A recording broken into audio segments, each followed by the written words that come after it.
majina naitwa Consolata. Nimeokoka, Kristo amekuwa mwokozi wa maisha yangu. Namshukuru Yesu kwa maana anazidi kunitenganisha na kila majaribu. Na namshukuru kwa maana ameweza kunipatia siku njema na masaa mengine kama haya. Ndiposa tuendelee kufundishana na tukapate kuepuka katika dhambi. Ningependa kukutia moyo, wewe ambaye unakata tamaa, unajiuliza ya kwamba nitafanya nini nitoke katika dhambi. Maybe ulikuwa kwa spirit ya prostitution, naweza kutia moyo siku ya leo. Usiogope vile watu watafanya, kwa maana leo watu watasema, kwa maana leo ningependa kuwafundisha jinsi ya kutengeneza sabuni na njia ambazo unaweza pata pesa. Vile nilivyosema ya kwamba, unaposhika amri za Mungu na uache dhambi, hakuna siku Mungu atakuacha, atakuwa anakuonyesha njia kwa maana ni baba yetu.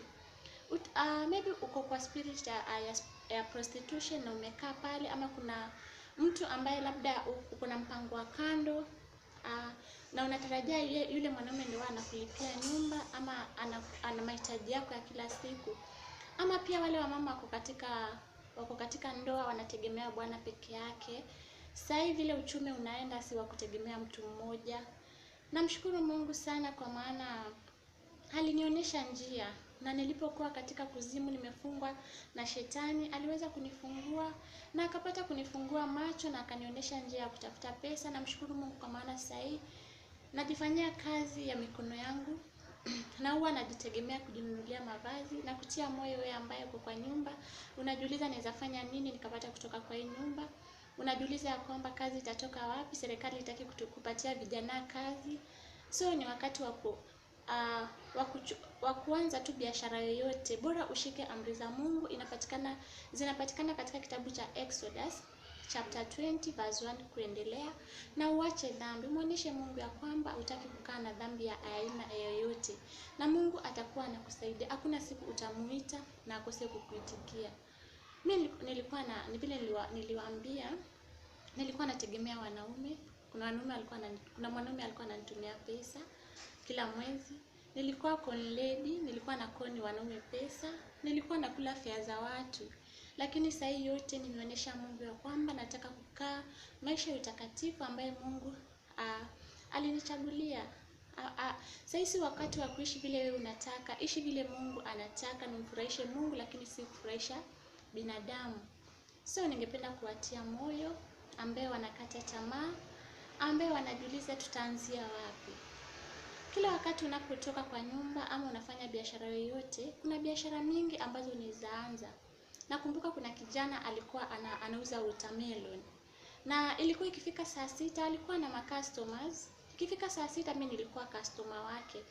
Anaweka melon kwa bag yenye haijakatwa na anaweka zingine kwa ndoo, na anapita akiuzia customer wake melon plus pineapple alikuwa anauza. Na naamini kwamba ilikuwa inamlipia nyumba, kwa maana kazi yoyote mpaka uweke bidii na uipende kazi yako, na Mungu anakubariki. Na tusikie watu wa kucomplain. So utie bidii. Kuna kazi nyingi ambazo pia kama una pesa unaweza fungua pia beli. Nguo za watoto pia huwa nguo za watoto pia kuuza inakuaga nzuri, zinaweza kukupatia faida kama uko na mtaji wa biashara. Kitu yoyote ile unayofanya wakati huu ni wakati wa kuiombea before utoke kwa nyumba. Ambia Mungu akutangulie na utapata umeuza umemaliza. Kitu kingine vile nilikuwa nataka kuwafundisha leo kuhusu kutengeneza sabuni. Nilikuwa nauza sabuni. Napanga kwa bag 10 liters. Vile mnaniona mnaweza ona kwamba mimi siwezi kufanya kazi kama hizo, lakini nilikuwa nauza sabuni. Asubuhi nikitoka kwa nyumba na make sure nimeombea biashara yangu na jik, na nikirudi nilikuwa natoka kitu saa 4 kwa sababu niko na watoto mpaka niwatayarishie chai wakunywe.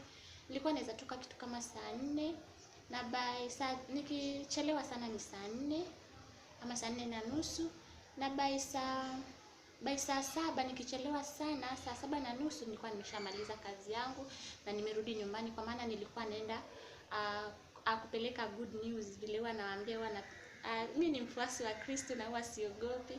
Mfuasi wa Kristo unafaa uweke bidii na usikue mvivu unapofanya kazi ya Kristo, kwa maana yeye ndo alikuchagua. Unafanya bidii, ndipo hata ukipata baraka Kristo akikubariki, hata wewe pia unasikia furaha.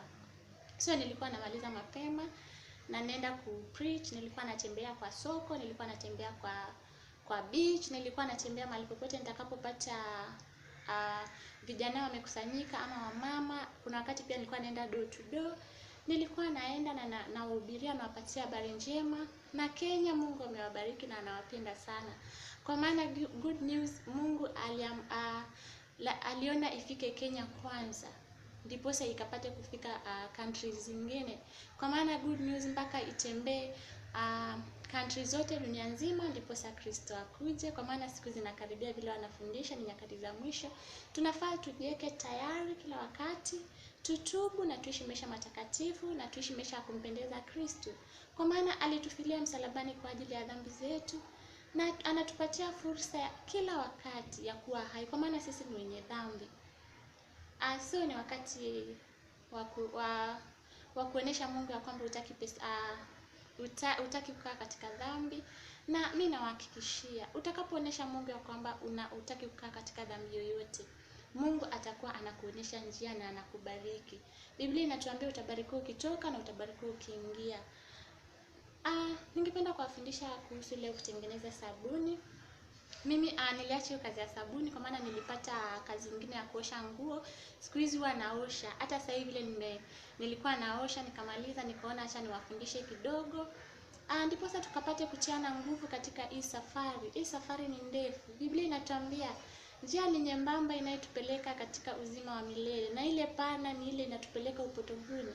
So hii njia nyembamba inakuwaga ngumu sana kuifuatilia, lakini through Kristo atatuwezesha tukapate kumaliza mwendo salama mpaka mwisho, kwa maana siku zinakaribia na tutubu. So leo niko na chemicals za kutengeneza jik. Not jik. Kutengeneza sabuni. Pia unaweza kuwa unatengeneza jik. By the way, hakuna kitu ina faida kama jik. Ukichukua jik ya 100, hizi chemicals zote nimenunua na only 250. Hizi zenye unaziona, hizi ni za kutengeneza sabuni. Hizi ni 250 na inaweza kukupatia 550 ama 600. Ukiuza vizuri, kwa maana mimi sikuwa nauza na hizi bottles za 2020. Na mtu anaweza sema hii kazi unaweza idharau. Watu walikuwa wanasema hii sabuni maybe iko common, lakini usidharau biashara. Bora umtangulize Mungu mbele katika kila jambo unafanya, na utapata Mungu anakufungulia njia. Mimi nilianza kufua na sikutarajia kama nitapata customers wengi, lakini nashukuru Mungu sasa niko na customer wawili wa kila mwezi, na huwa naenda once per week. Na hapa katikati ya wiki huwa nashukuru Mungu, huwa sikosi sana. Kwa maana vile nimewaambia, sasa ni wakati wa kusapotiana.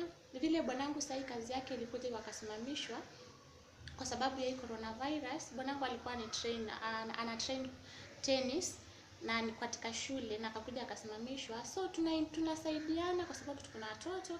Pia wewe mama ambaye uko kwa nyumba, usiseme ya kwamba namtegemea bwanangu peke yake. Uchumi wa dunia ndio umezorota. Na ukinifuatilia vizuri utaelewa kile ambacho wanafundisha kupitia Facebook, wanajiita Konikoni Francis, na katika YouTube wanajiita Prophetess Consolata Francis.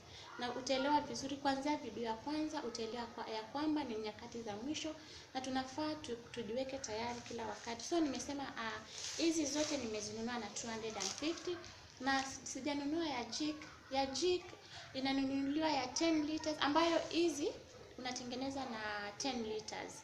Maji ya 10 liters peke yake. Usikuwe na tamaa weke maji mengi utoe 20 liters, hapana, utaharibu biashara. Ya jik ya chemicals za 100 zinatoa 10 liters, za 200 zinatoa jik ya 200 inatoa 20 liters. Na jik ina faida sana, kwa maana ukiuza vizuri ina faida, inaweza kupatia faida 10 liters inaweza kupatia more than 800 kama sijasahau. Na hiyo ni 20 liters, inaweza kupatia 800 kama umenunua na 200. So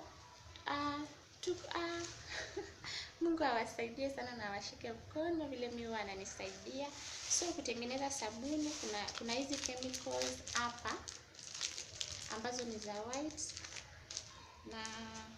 na kuna hii ni rangi, na hii ni marashi. Unafanya sabuni yako inukie vizuri. Na hii sabuni unaweza oshea nguo, unaweza oshea vyombo. Kwanza huwa inasugua masufuria vizuri sana. So hizi zote tunazichanganya mahali pamoja na hizi za white. Tunazichanganya zote kwa pamoja. Mnaona vizuri? Alafu hii marashi na hii kala zinawekwa za mwisho kabisa katika sabuni. Hizi zinawekwa za mwisho kama sabuni imeshakuwa tayari. Hizo ndo unachanganya mwisho kabisa kama sabuni yako imekuwa nzito. So tufanye haraka, tuchukue tuweke hii.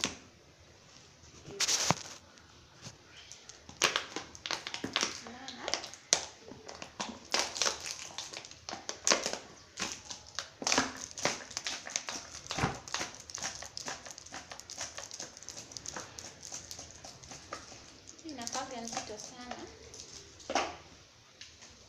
Na kuna hii ingine unachanganya hivyo.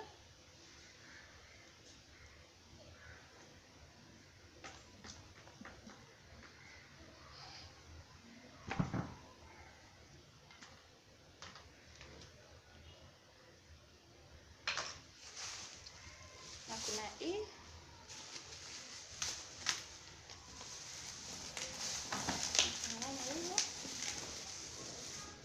Hii sabuni kama wale ambao wako nyumbani wanaweza oshea nguo, kwa sababu inakupea 10 liters hii peke yake kuoshea vyombo. Usiweke watoto wako hapa washakusema kwamba hakuna sabuni. Ambao wako ushago huko, unaweza oshea nguo na inang'arisha vizuri sana. Mimi nilikuwa natumia by the way. Na kuna hizo ni zile za white ambazo zinakuwa 3. Na kuna hii.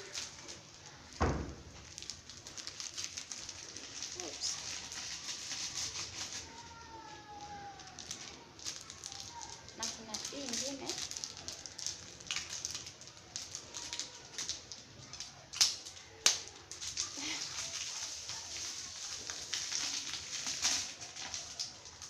After hapo unaadi maji kidogo.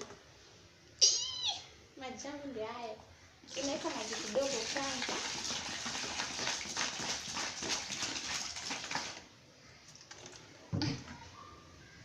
Alafu mimi natumia mwiko. Sio vibaya. Na mwiko wa kutengeneza sabuni usiuchanganye na wajiki, kwa maana itakata sabuni yako ikuwe maji. So unaanza kukoroga.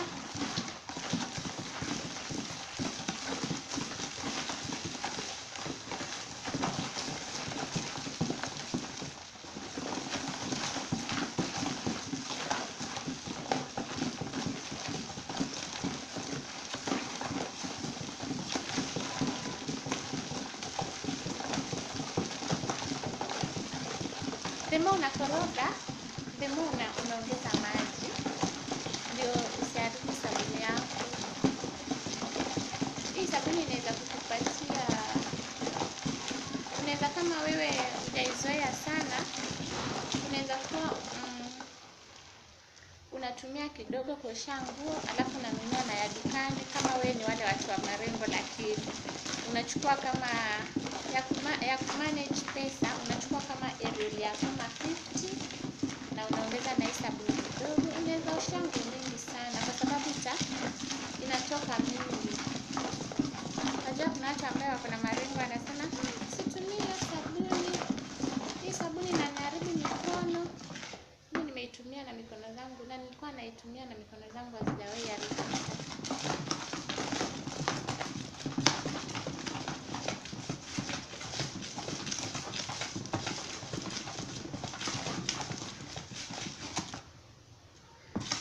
Unakoroga kabisa mpaka zile, kwa sababu kuna ile ingine na kama makamasi mpaka ishikane kabisa.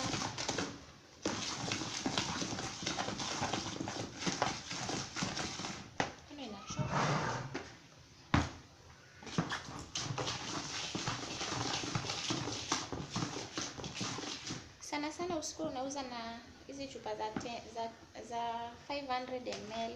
Ukitaka ku make profit unachukua 1 liter unaiuza na 50 bob, alafu kuna ile 1.5 liters. 1.5 liter unaanza na 80 bob, vile wewe utaona unaanza na 80 bob. Inaweza oshea nyumba pia, inaweza oshea choo, inaweza oshea gari. Alafu ukianza kusupply, mimi nilianzaga tu na kusupply watu wa mahoteli. Hata tuongeze maji kidogo, tusikie tunaweka maji mengi kwa sababu ya tamaa. Una supply kwa watu wa mahoteli, hiyo ni lazima watumie. Watu wa bucha sana sana wanatumia jik kwa sababu ya kufukuza mainzi pale kwa bucha. Na pia watu wa car wash. Nilikuwa na clients wengi. Vile tu nilikuja nikapata hii kazi ya kuosha, nikaona pia ni nzuri, inanipatia pesa nzuri. Kumtegemea Mungu ni vizuri sana wapenda. Hakuna mateso. Majaribu ni ya muda, kwa sababu sasa bado mimi naendelea kujaribiwa. Ndiposa nikapate kushindana, nikishamshinda shetani, lakini si kwa nguvu zangu, bali ni kwa nguvu za Mungu ndiye ananipigania hizi vita. Kwa maana nilianza kujaribiwa tangu last year mwezi wa 6, lakini naendelea kuwa mvumilivu. Kitu ya kwanza, kuwa patient. Usikate tamaa, endelea kuomba bila kuchoka na Mungu atakujibu. Wenye bado wanatarajia kwenda kuombewa na false prophets, msiende kuombewa. Jiombeeni na Mungu atawajibu maombi yenu. Msikuwe watu wa kukata tamaa kwa haraka, mnasema tumeomba lakini Mungu hatujibu maombi. Wacha tutafute njia zingine, wacha tukimbie kwa waganga. Kumbuka mshahara wa dhambi ni mauti. Mshahara wa dhambi ni mauti, na wakati wa mwisho unafaa utetee nafsi yako. Aidha uende motoni, tunafaa tujitafutie makao ya mbinguni tunapokuwa hai.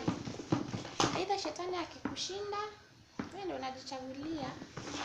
Aidha uende motoni na ni moto wa milele na milele. Hakuna wengine wanaogopa moshi peke yake. Ama uende mbinguni ambapo ni mji wa raha, hakuna mateso, hakuna shida, hakuna umaskini.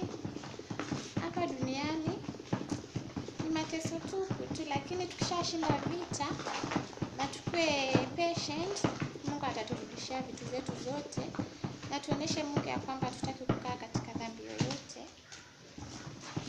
Mungu ataturudishia mali yetu zote ambayo tulipoteza miaka yetu yote, ambayo mapasta wetu wamekuwa akituroga, mwenye ananifuatilia vizuri, ambayo maadui zetu wamekuwa wakituangaisha. Mungu ataturejeshea hizo vitu zote. Mateso ya shetani ni ya muda tu.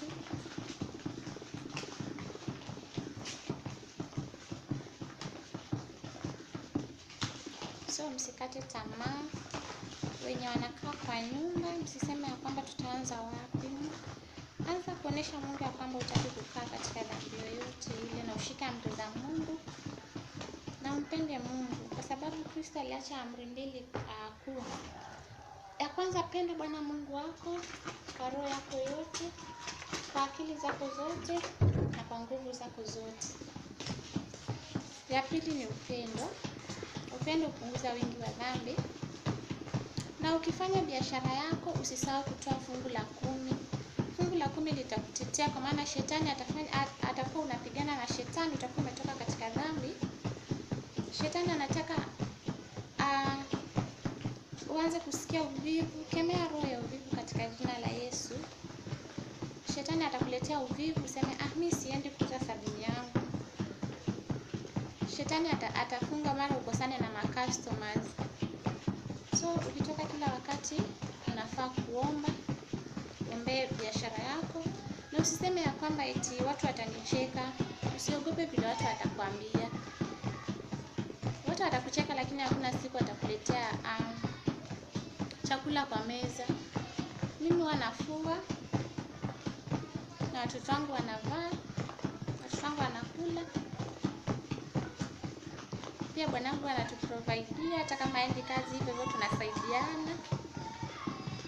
So vile niliwaambia, sisi watu sasa tunakaga maisha mazuri, kwa sababu pesa yenyewe inapatikana ni ya kukula, maybe ya kuvaa. Sasa kusave itatoka wapi? Na ninajua kuna watu wengine pia hawasave pesa zao. Kuna watu wengi ambao hawasave pesa by the way. Lakini kama Mungu analisha ndege wa angani, je, sisi binadamu wake, watoto wake?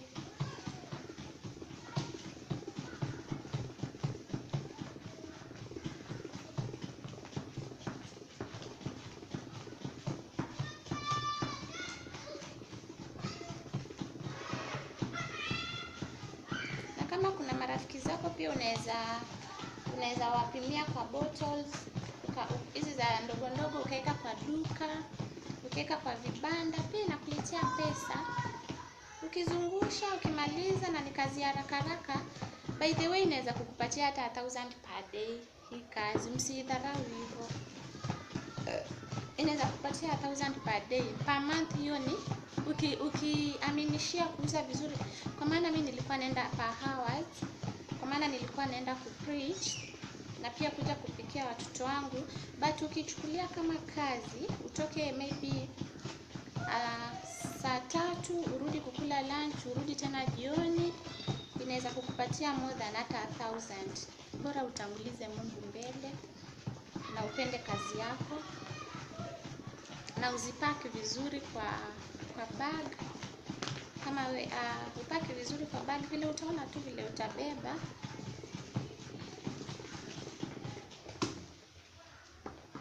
Naendelea kushikana.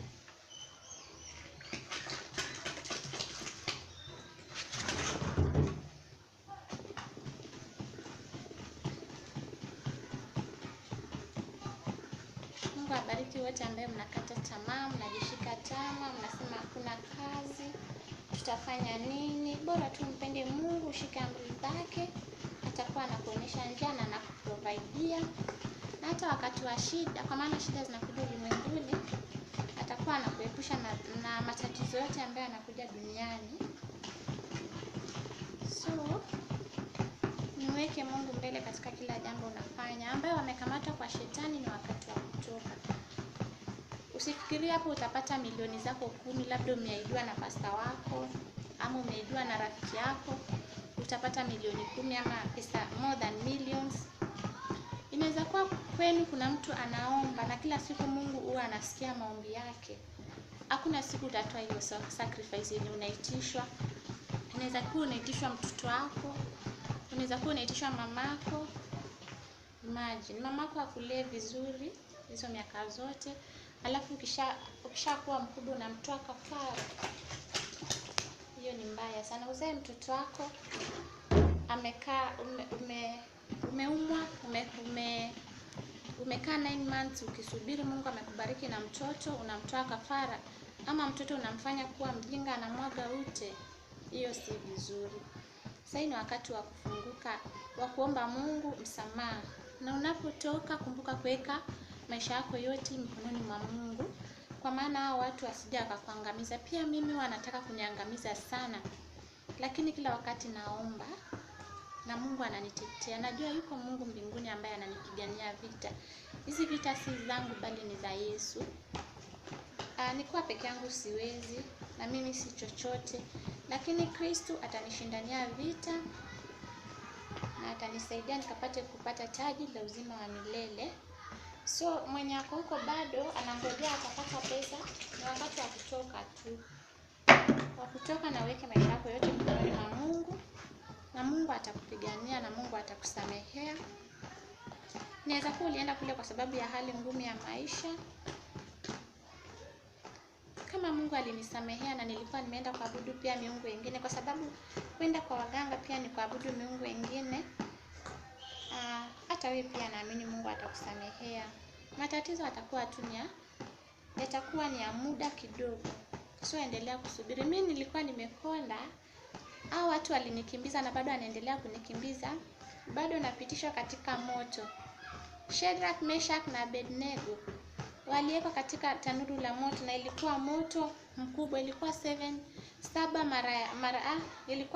times ya ule moto wa kawaida, na hawakunuka hata moshi. So utapitishwa katika moto. Wakati wa kupitishwa katika moto usiogope shetani, wala usikate tamaa. Endelea kuomba na endelea kuita Mwenyezi Mungu, na atakusaidia na utatoka kule, na ataokoa familia yako, baba yako, mama yako maskini. Unaenda tu kule kwa sababu ya pesa. Uambiwe nipatie mamako kwa sababu ya pesa. Sabuni yetu imeanza kuwa nzito. Ndio hiyo. Imekuwa tayari. Ile imekuwa tayari haraka. So hapa sasa ndio unaweka. Kuna hii kala, kuna kwaga na kala ya green, kuna kwaga na kakala ka blue. Yenye tu utataka, lakini mimi nilipata kala ya blue hakuna, nikaamua kuchukua hii ya green. So hii ndio unaweka hii. Alafu hizi ndio zinakuaga za mwisho. Alafu hiyo kala na hii marashi. Haya, sijafungua. Kananukia vizuri. Hapo ndio unaweza weka kakuosha vyombo, uweke tu kama marashi kadogo. Kuna ile marashi nyingine ya kufua, unaweza tengeneza pia Star Soft. Kuna pia acid. Hakuna kitu yenye ina pesa kama acid, wapendwa. Acid, nilikuwa nauza acid 1 liter, nauza 150. 1 liter nauza 150. Acid iko na pesa kama nini. Pia nilikuwa nauza acid. Na acha niwafundishe pia mahali unaweza. Unaona kuna hawa, kama hapa kwetu tuko katikati ya flats. Kama una mahali unaweza pata kibarua, unaweza enda kwa hizi flats, unakutana na caretaker. Unamwambia caretaker, ukisikia kazi fulani wewe nipigie simu. Na naamini Mungu atakupatia clients. Ukipata clients wa 6, kwa sababu unafaa ufanye kazi kuheshimu amri za Mungu. Unafaa ufanye kazi Monday to Saturday, Sunday pumzika wewe na familia yako. Kuheshimu Mungu, amri ya Mungu. Pumzika wewe na familia yako. Hiyo ni amri ya 3. Shika utakatifu siku ya Mungu. Hiyo siku hufai kufua, hufai kufanya kazi, hufai mimi hata kusongo hiyo Sunday siwezi, na hata kufua siwezi. Hiyo ni siku yangu ya kupumzika na kulala na kufanya vitu vyangu kwa nyumba, lakini sifanyi kazi ngumu, kumheshimu Mungu wangu. Unaenda unaongea na caretaker, akisikia tu kazi yote anakupigia simu, na unapata clients wengi. Na usikose kutoa fungu la 10. Kama utaweza kutoa fungu la 10 saa hii, nitakuja kufundisha kuhusu sadaka. Si lazima utoe sadaka kanisani, kwa maana sadaka ya Mungu ichanganywe na mashetani. Vile huwa nafundisha na wenye wananifuatilia mafundisho yangu, Mungu atawabariki na atawaonesha njia. So si wakati wa kupeleka sadaka kanisani. Hata kama utapeleka, ombea ile sadaka yako kwa imani. Ambia Mungu akutenganishe na majaribu. Ambia Mungu abariki kazi ya mikono yako, ndio utoe sadaka, ama upeleke orphans. Nimefundisha jinsi ya kutoa, jinsi ya kuomba, nimefundisha kwa njia ya YouTube. Pelekea watu ambao wanahitaji msaada wako. Usisahau kutoa fungu lako la 10. Usiibie Mungu. Ile fungu la 10 litakusimamia wakati wa majaribu yako. Na unapotoa, ombea ile fungu yako la 10 ama sadaka yako kwa imani. Pelekea orphans ama mtu wa nyumbani kwenu ambaye unaona kabisa huyu analemewa, ama wajane. Hivyo utapata baraka zako na Mungu atakufungulia njia kila wakati. Hakuna siku utakosa. Hiyo ni kitu nataka usisahau. Na kama huwezi kuweka kwa per month, huwezi kusanye zikusanye pesa. Katika 100 ni 10 bob, katika 1000 ni 100. Just imagine, watu tunamwibia Mungu sana. Zikusanye ama uweke kiwango yenye utasema kama hii ni pesa kidogo sana kupelekea kupatia Mungu, kama hiyo 10 bob vile unaweza kusanya, uone ni pesa kidogo sana, wewe weka kiwango yako yenye unajua ni fungu lako la 10, peleka na mtu yoyote asijue kama umetoa. Utapata hapo, utapata baraka zako bila kujua. Hapo hizo nilifundisha zote, jinsi ya kutoa, jinsi ya kuomba, hizo zote nilifundisha. So sabuni yetu imekuwa sawa. Vile unavyoona ni nzito kabisa, hizo ni 10 liters. Ni nzito kabisa. Unaona? Usiweke itikue maji maji. Ni nzito. Hiyo imetosha kabisa, ni sawa. So hapa pima 1 liter na 1.5 liters, ama tule tudogo mtu akikuitisha just in case wewe mpelekee. Na Mungu atabariki kazi ya mikono yenu, na msikate tamaa, endeleeni kuomba na mkuwe patient. Kila wakati muwe mkiomba, ndiposa ukitoka kwa shetani asikuangamize na apate watu wake wa kwenda motoni. Ni hayo tu kwa leo. Mungu awabariki sana. Tutazidi kufundishana, tutazidi kuelimishana. Mungu awabariki sana.